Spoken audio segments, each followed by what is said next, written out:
Praise the lord ಪ್ರಿಯರೇ, ದೇವರ ಅತಿ ಪರಿಶುದ್ಧವಾದ ನಾಮಕ್ಕೆ ಸ್ತೋತ್ರವಾಗಲಿ. ಯೇಸು ಕ್ರಿಸ್ತನ ಅಭಿಷೇಕವುಳ್ಳ ನಾಮದಲ್ಲಿ ಪವಿತ್ರ ಆತ್ಮರ ಸಹಾಯದಿಂದ ಇವತ್ತು ಕೂಡ ಒಂದು ತಪ್ಪಾದ ವಾಕ್ಯದ ಬೋಧನೆಯ ಬಗ್ಗೆ ನಾನು ನಿಮಗೆ ತಿಳಿಸ್ಲಿಕ್ಕೆ ಇಷ್ಟಪಡ್ತಾ ಇದ್ದೀನಿ. ನಿನ್ನೆ ತಾನೇ ನಾನು ಕಾಣಿಕೆ ವಿಷಯದ ಬಗ್ಗೆ ಕೊಟ್ಟಿದ್ದೆ. ಇವತ್ತು ಇನ್ನೊಂದು ತಪ್ಪಾದ ಬೋಧನೆ, ಅದನ್ನು ನಾವು ಸರಿಪಡಿಸಿಕೊಂಡ್ರೆ ನಮಗೆ ದೇವರ ರಾಜ್ಯ ಗ್ಯಾರಂಟಿ, ಇಲ್ಲಾಂದರೆ ಬೋಧಕರೇ ನಿಮಗೆ ಹೆಚ್ಚಿನ ತೀರ್ಪುಗಳಾಗುವುದುಂಟು ಅಂತ ಯಾಕೋಬದಲ್ಲಿ ಕೂಡ ಬರೆದಿದೆ, 3:1 ಬರೆದಿದೆ. ಆ ಒಂದು ತೀರ್ಪಿಗೆ ನಾವು ಒಳಗಾಗಬಾರ್ದಾದರೆ ನಾವು ಜನಗಳನ್ನು ಮೆಚ್ಚಿಸುವಂತಹ ಕಾರ್ಯಕ್ರಮಗಳನ್ನು ಮಾಡೋದು ಬೇಡ. ದೇವರು ಮೆಚ್ಚುವಂಥ ರೀತಿಯಲ್ಲಿ ನಮ್ಮ ಬೋಧನೆ ಇದ್ದು, ಅಂದರೆ ಅಪೊಸ್ತಲರ ಕೃತ್ಯದಲ್ಲಿ ನೋಡಿ ಬರೆದಿದೆ, ಪೇತ್ರನ ಪ್ರಸಂಗ ಮಾಡುವಾಗ ಅಲ್ಲಿರೋ ಜನಗಳಿಗೆಲ್ಲ ಅಲಗು ನೆಟ್ಟಂತಾಯ್ತಂತೆ. ಹಾಗೆ ನಮ್ಮ ಬೋಧನೆ ಇತರ ಜನಗಳಿಗೆ ಆ ಒಂದು ಮನಸ್ಸಿಗೆ ಚುಚ್ಚಿ ಮನಸ್ಸಾಕ್ಷಿಯನ್ನು ಕದಡಿ ಅವರು ಶುದ್ಧರಾಗುವಷ್ಟರ ಮಟ್ಟಿಗೆ ನಮ್ಮ ಬೋಧನೆ ಇರಬೇಕು. ಅದಕ್ಕೋಸ್ಕರ ದೇವರು ಶಕ್ತಿ ಬಲವನ್ನು ಕೊಡಲಿ ಅಂತ ಕೂಡ ಪ್ರಾರ್ಥನೆ ಮಾಡಿಕೊಳ್ಳುವ. ಕೆಲವೊಂದು ಸಲ ಸಭಾಪಾಲಕರನ್ನೇ ಕೈ ಕಟ್ಟುವಂಥ ಪರಿಸ್ಥಿತಿಗಳನ್ನು ವಿಶ್ವಾಸಿಗಳು ಮಾಡಿಬಿಡ್ತಾರೆ. ಆತ್ಮಗಳು ಬಿಟ್ಟೋಗ್ಬಿಡ್ತಾವಲ್ಲ, ನರಕಕ್ಕೆ ಹೋಗ್ಬಿಡ್ತಾವಲ್ಲ ಅಂತ ಕೆಲವೊಂದು ಸಲ ಸಭಾಪಾಲಕರುಗಳು ಸರ್ಕಸ್ ಮಾಡೋಂಥ ಪರಿಸ್ಥಿತಿಗಳು ಕೂಡ ಬರ್ತದೆ. ಇಲ್ಲ ಪ್ರಿಯರೇ, ಕ್ರಿಸ್ತನ ವಾಕ್ಯ ಏನಿದೆಯೋ ಅದರ ಪ್ರಕಾರ ನಾವು ಬೋಧನೆಯನ್ನು ಮಾಡಿ ದೇವರ ರಾಜ್ಯವನ್ನು ಮಹಿಂಪಡಿಸೋಣ ಪ್ರಿಯರೇ.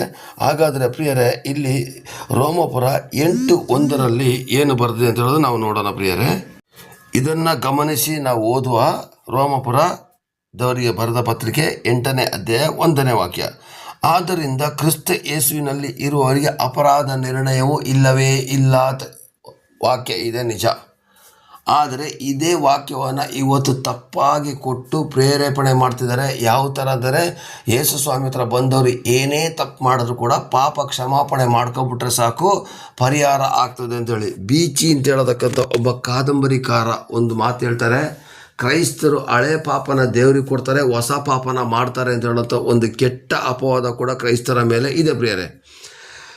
ಈ ಒಂದು ವಾಕ್ಯದ ನಿಜವಾದ ಗೂಢಾರ್ಥಗಳನ್ನು ನೋಡಬೇಕಾದ್ರೆ 8ನೇ ಅಧ್ಯಾಯವನ್ನು ಪೂರ್ತಿ ಓದಿ, ಆವಾಗ ನಿಮಗೆ ಸಂಪೂರ್ಣವಾಗಿ ಗೊತ್ತಾಗ್ತದೆ. ಈ 7ನೇ ಅಧ್ಯಾಯವನ್ನು ಓದಿ 8ನೇ ಅಧ್ಯಾಯದ ಈ ವಾಕ್ಯವನ್ನು ಓದುವಾಗ ಜನಗಳು ಕನ್ಫ್ಯೂಸ್ ಆಗೋದು ಸಹಜ.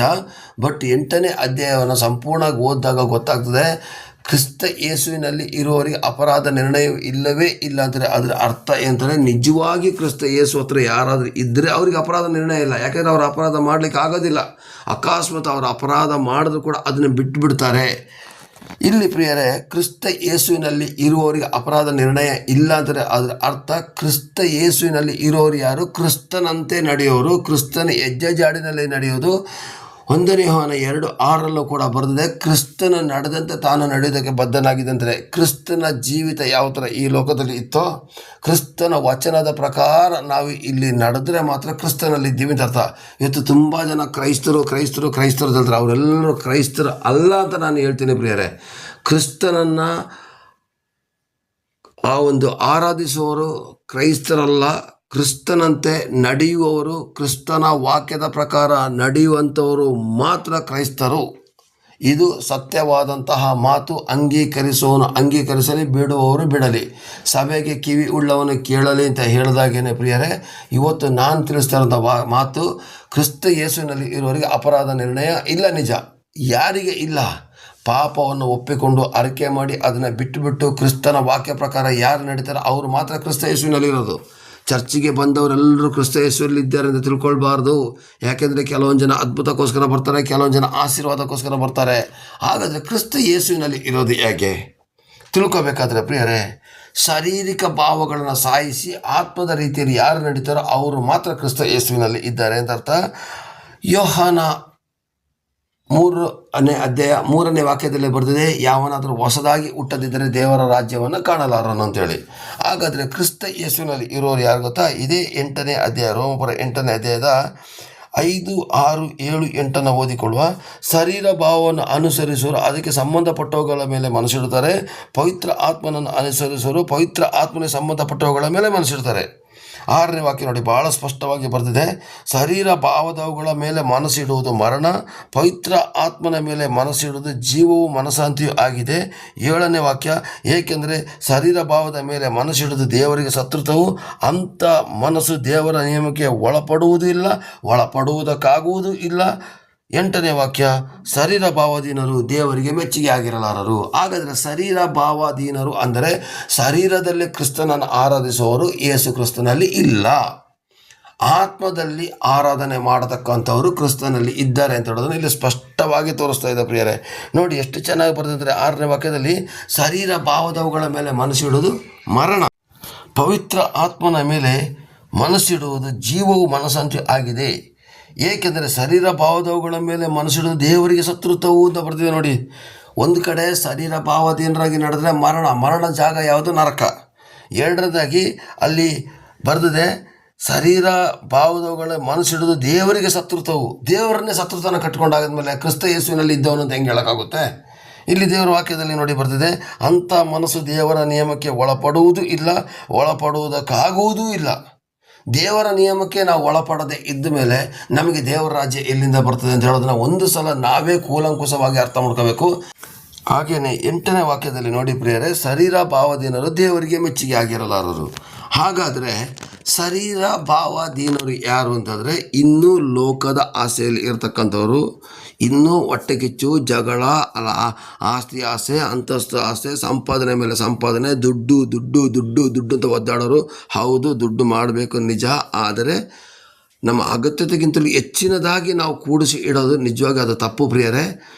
ಮತ್ತು ಹೊಟ್ಟೆ ಕಿಚ್ಚು, ಜಗಳ, ಕುಡುಕತನ, ಮೋಸ, ಅನ್ಯಾಯ, ವೈಭಿಚಾರ. ದೇವರ ವಾಕ್ಯವನ್ನು ಕೇಳಿ ಚರ್ಚಿಗೆ ಬಂದರೂ ಕೂಡ ಇವತ್ತು ಕುಡುಕತನದಲ್ಲಿ ಎಷ್ಟು ಜನ ಇದ್ದಾರೆ, ವೈಭಿಚಾರದಲ್ಲಿ ಎಷ್ಟು ಜನ ಇದ್ದಾರೆ, ಪಾಪದಲ್ಲಿ ಎಷ್ಟು ಜನ ಇದ್ದಾರೆ. ಒಂದು ನಿಮಿಷ ನಮ್ಮ ಮನಸ್ಸನ್ನು ನಾವೇ ಕಂಟ್ರೋಲ್ ತಗೊಂಡು ಮನಸ್ಸಾಕ್ಷಿನ ಕೇಳೋಣ, ನಾನು ಕ್ರಿಸ್ತ ಯೇಸುವಿನಲ್ಲಿ ಇದ್ದೀನಾ? ಕೆಲವೊಂದು ಜನ ಎಲ್ಲ ಚಟಗಳು ಬಿಟ್ಟಿರ್ತಾರೆ, ಆದರೆ ಆತ್ಮಿಕರಂತೆ ನಡೆದುಕೊಳ್ತಾರೆ. ಬಟ್ ಅವರ ಒಳಗಡೆ ಇನ್ನೂ ಕೋಪ, ಜಗಳ, ಕಿರಿಕಿರಿ, ಹೊಟ್ಟೆಕಿಚ್ಚು ಮತ್ತು ಸಭೆಗಳಲ್ಲಿ ಗಲಭೆ, ಗ್ರೂಪಿಸಮ್ ಮಾಡುವಂಥದ್ದು ಇದೆಲ್ಲ ಇದ್ದರೆ ಅವರು ಕ್ರಿಸ್ತ ಯೇಸುವಿನ ಚರ್ಚಿಗೆ ಬಂದರೂ ಕೂಡ ಕ್ರಿಸ್ತ ಯೇಸುವಿನಲ್ಲಿ ಇಲ್ಲ ಅಂತ ಅರ್ಥ. ಇವತ್ತು ಸಭೆಯ ಒಳಗಡೆ ಕೂಡ ಗ್ರೂಪಿಸಮ್ ನಡೀತಾ ಇದೆ, ಅದು ಕೂಡ ಆಗಬಾರದು ಪ್ರಿಯರೇ. ಅದಕ್ಕೆ ಇಲ್ಲಿ ಸ್ವಾಮಿ ಹೇಳ್ತಿದ್ದಾರೆ ಏನಂದರೆ, ಶರೀರ ಭಾವದಲ್ಲಿ ನಡೆಯತಕ್ಕಂಥದ್ದು ದೇವ್ರ ಮಕ್ಕಳಿಗೆ ನಡೆದಿದೆ, ಲೋಕದವರಿಗೆಲ್ಲ. ಸಭೆಗೆ ಬಂದಿರತಕ್ಕಂಥ ದೇವರ ಮಕ್ಕಳಿಗೆ ಶರೀರ ಭಾವಾಧೀನದಲ್ಲಿ ನಡೆದರೆ ಅವರಿಗೆ ದೇವರಿಗೆ ಶತ್ರುತ್ವವು. ನಾವೀಗ ಇದನ್ನು ಹೇಳ್ತಾ ಇರೋದು ಖುದ್ದಾಗಿ ದೇವರ ಮಕ್ಕಳಿಗೆ. ಲೋಕದ ಮಕ್ಕಳು ಆಲ್ರೆಡಿ ಶರೀರ ಭಾವದಲ್ಲಿ ನಡೀತಿದ್ದಾರೆ, ಅವರಿಗೆ ಈ ವಿಷಯ ಗೊತ್ತಿಲ್ಲ. ಆದರೆ ಸತ್ಯವನ್ನು ಗೊತ್ತಿದ್ದು, ಸತ್ಯವಾಕ್ಯ ಗೊತ್ತಿದ್ದು, ಕ್ರಿಸ್ತನನ್ನು ಗೊತ್ತಿದ್ದು, ಕ್ರಿಸ್ತನ ಯಾಕೆ ಶತ್ರುದ ಗೊತ್ತು, ಕ್ರಿಸ್ತನ ವಾಕ್ಯಗಳು ಗೊತ್ತು, ಪವಿತ್ರಾತ್ಮನ ಬಗ್ಗೆ ಗೊತ್ತು, ತಂದೆ ದೇವರ ಬಗ್ಗೆ ಗೊತ್ತಿದ್ದು ಕೂಡ ನಾವು ಇನ್ನೂ ಶರೀರ ಭಾವದಲ್ಲಿ ಇದ್ದರೆ ಕ್ರಿಸ್ತ ಯೇಸುವಿನವರು ನಾವಲ್ಲ. ಇದನ್ನು ಸ್ಪಷ್ಟವಾಗಿ ಇಲ್ಲಿ ತೋರಿಸ್ತಾ ಇದ್ದಾರೆ ಪ್ರಿಯರೇ. ಹಾಗಾದರೆ ಪ್ರಿಯರೇ, ಇನ್ನೊಂದು ಸಲ ಕೂಡ ನಾನು ಹೇಳ್ತಾ ಇದ್ದೀನಿ, 7ನೇ ವಾಕ್ಯ, ರೋಮಪುರ 8:7, ಏಕೆಂದರೆ ಶರೀರ ಭಾವದವುಗಳ ಮೇಲೆ ಮನಸ್ಸಿಡುವುದು ದೇವರಿಗೆ ಶತ್ರುತ್ವವು, ಅಂತಹ ಮನಸ್ಸು ದೇವರ ನಿಯಮಕ್ಕೆ ಒಳಪಡುವುದೂ ಇಲ್ಲ ಅಂತ ಬರೆದಿದೆ, ಒಳಪಡುವುದಕ್ಕಾಗುವುದೂ ಇಲ್ಲ ಅಂತ ಬರೆದಿದೆ. 8ನೇ ವಾಕ್ಯದಲ್ಲಿ ಬರೆದಿದೆ, ಶರೀರ ಭಾವಧೀನರು ದೇವರಿಗೆ ಮೆಚ್ಚುಗೆ ಆಗಿರಲಾರರು. ಹಾಗಾದರೆ ಪ್ರಿಯರೇ, ಕ್ರಿಸ್ತ ಯೇಸುವಿನಲ್ಲಿ ಇರುವವರಿಗೆ ಅಪರಾಧ ನಿರ್ಣಯ ಇಲ್ಲವೇ ಇಲ್ಲ ಅಂತ ಹೇಳೋದು ಒಂದು ತಪ್ಪಾದ ಬೋಧನೆ ಬಂದುಬಿಟ್ಟಿದೆ. ಯೇಸು ಹತ್ರ ಬಂದಿದ್ದೀರಾ ಮಕ್ಕಳೇ, ನೀವು ಕ್ಷಮಾಪಣೆ ಕೇಳ್ಕೊಬಿಡಿ, ದೇವ್ರಿಗೆ ಕ್ಷಮಿಸ್ಬಿಡ್ತಾರೆ. ಕ್ಷಮಾಪಣೆ ಕೇಳ್ಕೊಬಿಡಿ, ದೇವ್ರಿಗೆ ಕ್ಷಮಿಸ್ಬಿಡ್ತಾರೆ. ಅಲ್ಲಪ್ಪ, ನಮ್ಮ ದೇವರು ಪರಿಶುದ್ಧರ ಆದಮೇಲೆ ಕ್ಷಮಿಸ್ಬಿಡ್ತಾರೆ ಅಂತ ಯಾಕೆ ವಾಕ್ಯ ಕೊಡ್ತೀರಾ? ಅದರ ಬದಲಿಗೆ ಕ್ರಿಸ್ತ ಯೇಸುವಿನಲ್ಲಿ ನೀನು ನಿಜವಾಗಿ ಇರೋದೇ ಆದರೆ ವಾಕ್ಯ ಪ್ರಕಾರ ನಡೆದು ಸಾಬೀತುಪಡಿಸು. ಕ್ರಿಸ್ತ ಯೇಸುವಿನಲ್ಲಿ ಇರೋದೇ ಆದರೆ ನಿನ್ನಲ್ಲಿ ಇರತಕ್ಕಂಥ ಪಾಪಗಳನ್ನ ದಿನದಿಂದ ದಿನಕ್ಕೆ ಬಿಡ್ತಾ ಬಾ. ಕ್ರಿಸ್ತ ಯೇಸುವಿನಲ್ಲಿ ಇರುವವನು ಕ್ರಿಸ್ತನ ಹೆಜ್ಜೆ ಜಾಡಿನಲ್ಲಿ ನಡೀತಾನೆ ಅಂತ ಪೇತ್ರ ಹೇಳಿದ್ದಾರೆ.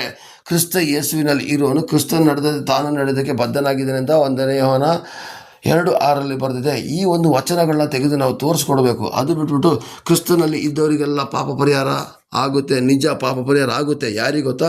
ಪಾಪವನ್ನು ಒಪ್ಪಿಕೊಂಡು ಅರಿಕೆ ಮಾಡಿ ಇನ್ನು ಮುಂದಕ್ಕೆ ಮಾಡೋದಿಲ್ಲ ಎಂದು ದೃಢ ಪ್ರತಿಜ್ಞೆ ಮಾಡಿ ಆದಷ್ಟು ಪಾಪದಿಂದ ದೂರ ಇದ್ದು ಬದಲಾಗ್ತಾ ದೇವರ ರಾಜ್ಯದ ಕಡೆಗೆ ಹೊಸದಾಗಿ ಬರ್ತಾರೆ ನೋಡಿ, ಅಂಥವರು ನಿಜವಾಗಿ ಕ್ರಿಸ್ತ ಯೇಸುವಿನಲ್ಲಿದ್ದಾರೆ. ಈಗ ನನ್ನಲ್ಲೂ ಬಲಹೀನತೆ ಇಲ್ಲ ಅಂತ ಹೇಳೋದಿಲ್ಲ, ಸಭೆಗೆ ಬರ್ತಕ್ಕಂಥ ಪ್ರತಿಯೊಬ್ಬರಲ್ಲೂ ಕೂಡ ಬಲಹೀನತೆ ಇದ್ದೇ ಇರ್ತದೆ. ಆದರೆ ಬಲಹೀನತೆಯನ್ನು ಯಾರು ಬಿಡ್ತಾ ಬಂದು ಪರಿಶುದ್ಧರಾಗಲಿಕ್ಕೆ ಪ್ರಯತ್ನ ಪಡ್ತಾರೋ ಅಂಥವ್ರು ಮಾತ್ರ ಕ್ರಿಸ್ತ ಯೇಸುವಿನಲ್ಲಿ ಇದ್ದಾರೆ ಅಂತ ಅರ್ಥ. ಇನ್ನೂ ನಾವು ಪಾಪದಲ್ಲೇ ಇದ್ದುಕೊಂಡು ಬಲಹೀನತೆಯಲ್ಲಿ ಇದ್ದುಕೊಂಡು ನಾನು ಯೇಸು ಸ್ವಾಮಿ ಮಗ, ಯೇಸು ಕ್ರಿಸ್ತ ನನ್ನನ್ನು ಆಶೀರ್ವದಿಸ್ತಾರೆ ಅಂದರೆ ಸುಳ್ಳು ಪ್ರಿಯರೇ. ದೇವರ ವಾಕ್ಯದ ಮೂಲಕ ಬದಲಾವಣೆ ಮಾಡೋಕ್ಕೆ ತುಂಬ ಪ್ರಯತ್ನ ಪಡ್ತಾರೆ. ಆ ಪ್ರಯತ್ನ ಪಡದೇನೆ ನಾವು ಇದ್ದರೆ ಕ್ರಿಸ್ತ ಯೇಸುವಿನವರಲ್ಲ. ಹಾಗಾದರೆ ಪುನಃ ಇನ್ನೊಂದು ಸಲ ಓದ್ತೀನಿ. ರೋಮಪುರ 8:1 ಪ್ರಕಾರ ಕ್ರಿಸ್ತ ಯೇಸುವಿನಲ್ಲಿ ಇರುವವರಿಗೆ ಅಪರಾಧ ನಿರ್ಣಯವು ಈಗ ಇಲ್ಲವೇ ಇಲ್ಲ. ಅಂದರೆ ಕ್ರಿಸ್ತನ ಅಲ್ಲಿಗೆ ಬಂದವರಿಗೆಲ್ಲ ಅಪರಾಧ ನಿರ್ಣಯ ಇಲ್ಲ, ನಮ್ಮನ್ನು ದೇವರು ಕ್ಷಮಿಸ್ಬಿಡ್ತಾರೆ, ಗ್ಯಾರಂಟಿ ಪರಲೋಕ ಅಂತ ಹೇಳೋದು ಸುಳ್ಳು ವಾಕ್ಯಗಳು ಬೇಡ. ಕ್ರಿಸ್ತ ಯೇಸುವಿನಲ್ಲಿ ಇದ್ದೀನಿ ಅಂತ ಹೇಳೋದಾದರೆ ನಾವು ಕ್ರಿಸ್ತನ ವಾಕ್ಯದ ಪ್ರಕಾರ ನಡೆದು ಪಾಪದಿಂದ ದೂರ ಹೋಗಿ ಪರಿಶುದ್ಧರಾಗುವುದೇ ನಿಜವಾಗಿ ಕ್ರಿಸ್ತ ಯೇಸುವಿನಲ್ಲಿ ಇರುವವರು ಪ್ರಿಯರೇ. ಹಾಗಾದರೆ ಪ್ರಿಯರೇ, ನಾವು ಈ ವಚನವನ್ನು ತಪ್ಪಾಗಿ ತೆಗೆದುಕೊಳ್ಳೋದೇ, ನಾವು ಕ್ರಿಸ್ತ ಯೇಸುವಿನಲ್ಲಿ ಇದ್ದೀವಿ ನಿಜ, ಆದರೆ ಕ್ರಿಸ್ತನಂತೆ ನಡೆದುಕೊಂಡಾಗ ಮಾತ್ರ ನಾವು ಕ್ರಿಸ್ತ ಯೇಸುವಿನವರಾಗುತ್ತೇವೆ. ಇದು ಒಂದನ್ನು ನಾವು ಅರ್ಥ ಮಾಡಿಕೊಂಡು ಸಾಧ್ಯವಾದಷ್ಟು ನಾನು ಕ್ರಿಸ್ತ ಯೇಸುವಿನಲ್ಲಿ ಇದ್ದೀನಾ ಅಂತ ಹೇಳೋದನ್ನು ನಮ್ಮ ಮನಸಾಕ್ಷಿಯನ್ನು ಕೇಳಿಕೊಂಡು ದೇವರ ರಾಜ್ಯವನ್ನು ಮಹಿಮೆಪಡಿಸೋ ಪ್ರಿಯರೇ. ದೇವರು ನಿಮ್ಮನ್ನು ಆಶೀರ್ವದಿಸಲಿ, ಕೃಪೆಯಿಂದ ನಡೆಸಲಿ. ನಮ್ಮ ಮನಸ್ಸುಗಳನ್ನು ಒಂದು ನಿಮಿಷ ದೇವರ ಒಪ್ಪಿಸುವ. ಅಪ್ಪ, ನಾನು ನಿನ್ನನ್ನು ತಪ್ಪಿ ಹೋಗುವಂಥ ಕಾರ್ಯಗಳು ಎಲ್ಲಿ ನಡೀತಾ ಇದೆ, ಕ್ರಿಸ್ತ ಯೇಸುವನ್ನು ಬಿಟ್ಟು ಹೋಗುವಂಥ ಕೆಟ್ಟ ಆತ್ಮ ನನ್ನಲ್ಲಿ ಯಾವುದು ಕಾರ್ಯ ಮಾಡ್ತಾ ಇದೆ ಅಂತೇಳಿ ನಮಗೆ ನಾವೇ ಪರಿಶೀಲನೆ ಮಾಡಿಕೊಂಡು ಅದನ್ನು ಬಿಡಲಿಕ್ಕೆ ನಾವು ಪ್ರಯತ್ನ ಪಡುವ. ಹಾಗೆಯೇ ನಮಗೆ ಬಿಡಲಿಕ್ಕೆ ಆಗಲಿಲ್ಲ ಅಂದರೂ ದೇವರಸ್ತಕ್ಕೆ ಒಪ್ಪಿಸಿ, ದೇವರೇ ನನಗೆ ಈ ವಿಷಯದಲ್ಲಿ ಶಕ್ತಿ ಬಲವನ್ನು ಕೊಡಪ್ಪ, ನನ್ನ ಬಲಹೀನ ಸಮಯದಲ್ಲೇ ನನ್ನನ್ನು ಬಲಪಡಿಸು ಸ್ವಾಮಿ, ನಿನ್ನ ಕೃಪೆ ನನಗೆ ಸಾಕು ಸ್ವಾಮಿ ಅಂತೇಳಿ ಪ್ರಾರ್ಥನೆ ಮಾಡೋದ್ರ ಮೂಲಕ ದೇವರ ರಾಜ್ಯವನ್ನು ಮಹಿಮೆಪಡಿಸುತ್ತಾ ನಾವು ದಿನಕ್ಕೆ ಕ್ರಿಸ್ತ ಯೇಸುವಿನ ಒಳಗಡೆ ಸೇರಿ ದೇವರ ರಾಜ್ಯವನ್ನು ಮಹಿಮೆಪಡಿಸೋ ಪ್ರಿಯರೇ. ದೇವರು ನಿಮ್ಮನ್ನು ಆಶೀರ್ವದಿಸಲಿ, ಕೃಪೆಯಿಂದ ನಡೆಸಲಿ. ಆಮೇನ್, ಆಮೇನ್, ಆಮೇನ್. ಪ್ರೈಸ್ ದಿ ಲಾರ್ಡ್ ಪ್ರಿಯರೇ.